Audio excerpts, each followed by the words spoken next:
So this week for my vlog, I really wanted to focus on the symbol of flowers in the bluest eye. I just think that marigolds represent purity, growth, and innocence. And as we said in class, flowers are definitely a product of their environment. They can't grow unless they have, proper sunlight and water. They need certain things. And I just think that Pecola, as a result of the society that she's living in, she just really fails to grow. This is mainly due to the hierarchy in her community, not just in the town that she's living in, but in the black community as well. She is just at the bottom in both her looks and her economic class.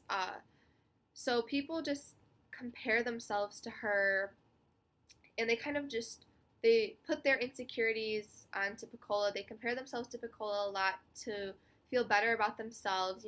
They could have it worse. They could be living like Pecola is. So yeah, just dumping their insecurities onto her really makes Pecola develop this inferiority complex. And you really can't grow as a person with that. So in the very beginning of the book, Toni Morrison, this is before Autumn, she has this section where she's talking about the marigolds not growing, and so I just have a quote from there to read. So it never occurred to either of us that the earth itself might have been unyielding. So this is when Claudia is talking about, her and Frida, they planted these seeds in hopes that Pecola's baby would be safe and everything would be okay. So Morrison's already introducing the idea that Pecola is a product of her environment and her surroundings.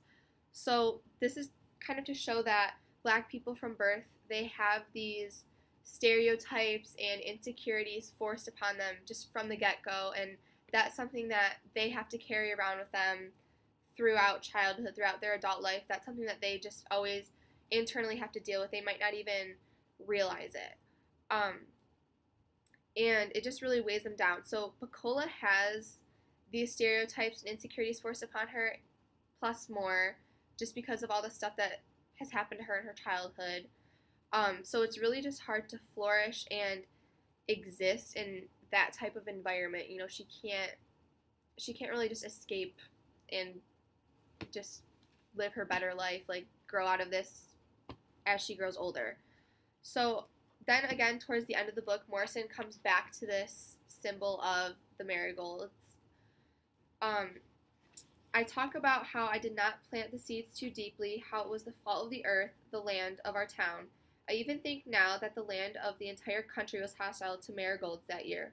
This soil is bad for certain kinds of flowers. Certain seeds it will not nurture, certain fruit it will not bear, and when the land kills of its own volition, we acquiesce and say the victim had no right to live. So this is on page 206, so the very last page of the novel. And in this case, I just think that the marigolds represent black people. The flowers are different races. And the last line of this, so just going back to it, the last line, just certain seeds it will not nurture, certain fruit the soil will not bear. So the victim and the perpetrator just kind of accept this oppression. So the land is the society and the environment.